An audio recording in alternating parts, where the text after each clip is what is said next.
In this lesson, we are going to take a look at the creation of aligned dimensions in AutoCAD. An aligned dimension is one that is aligned to the objects that it is dimensioning. Another way to think of it is that the dimension line itself is parallel to the object being dimensioned. I'm going to start by setting my dimension layer current. Then I am going to begin the Align Dimension command. This is located on the Home tab in the Annotation panel.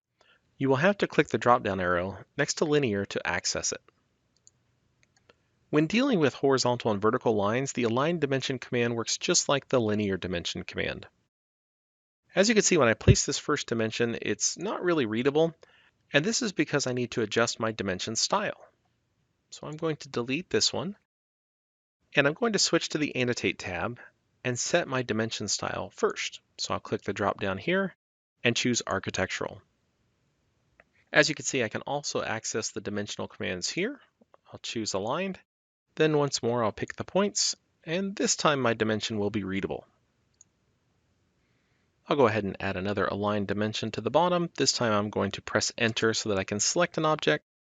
And once more, you can see that I have basically what amounts to a linear dimension. It's horizontal and parallel to this horizontal line. In the upper right corner, I wish to create an aligned dimension that will give me the length of this line.